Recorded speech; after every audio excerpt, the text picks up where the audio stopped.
ঈদ ঘিরে মার্কেট ও বিপণী বিতানগুলোতে বাড়ছে প্রসাধনী সামগ্রীর চাহিদা। আমরা সরাসরি যাচ্ছি নওগাঁয়, আমাদের সহকর্মী তৌহিদ ইসলাম সেখান থেকে জানাবেন। তৌহিদ, একটু আপনার মাধ্যমে জানতে চাই ঈদের কেনাকাটার খবর, বিশেষ করে প্রসাধনী সামগ্রীর বেচা বিক্রির কি অবস্থা? মনির, ক্রেতাদের আকৃষ্ট করতে নওগাঁর বিপণী বিতানগুলোতে যে প্রসাধনীর যে আয়োজন সেটি আসলে বেশ ভালো বলা চলে।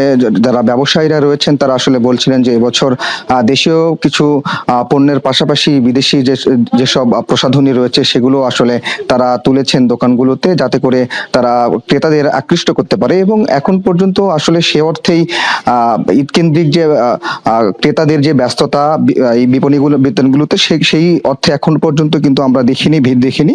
তবে ব্যবসায়ীরা বলছেন যে হয়তো আরো সপ্তাহখানিক সময় লাগবে আসলে ক্রেতাদের উপস্থিতি এই বিপণী বিতানগুলোতে বেশি হতে। এই মুহূর্তে কিন্তু তারা বলছিলেন যে দু একজন ক্রেতা তারা পাচ্ছেন, আসছেন, অনেকেই কেনাকাটা করছেন। তবে এবছর সব থেকে বেশি দেশীয় পণ্যের যেসব প্রসাধনী রয়েছে সেগুলোর চাহিদাও রয়েছে অনেকটাই বেশি।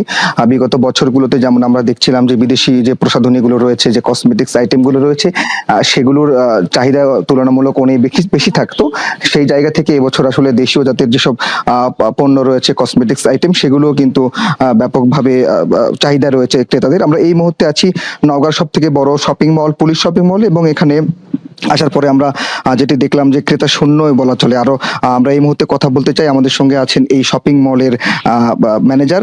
আপনার কাছে জানতে চাই যে এখন পর্যন্ত বেচা বিক্রি কেমন জমে উঠেছে, আর আপনারা ক্রেতাদের চাহিদা মাথায় রেখে কি ধরনের আইটেম আপনারা সাজিয়েছেন এই দোকানগুলোতে? জি, ক্রেতাদের চাহিদা অনুযায়ী আমাদের কাছে সকল ধরনের পণ্যই রয়েছে। দেশি বিদেশি কসমেটিক সকল কিছুই আছে। আমাদের দেশি এবং বিদেশি সকল পণ্যের কাস্টমারের চাহিদা আছে। কিন্তু এখন রমজান মাস, 10 রোজার পর থেকে কাস্টমারের চাহিদাটা একটু কম আছে।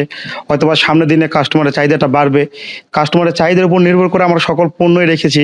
লাইফস্টাইল বলেন, কসমেটিক্স, সকল কিছুই রেখেছি। কিন্তু কাস্টমারের আগমনটা একটু কম রয়েছে। হয়তোবা সামনের দিন হয়তো আরও একটু বৃদ্ধি পাবে।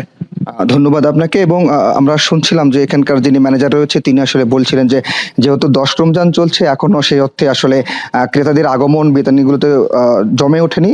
তবে 15 রোজার পর থেকে আসলে ক্রেতাদের আগমন বেশি হবে এই বিপণী বিতানগুলোতে।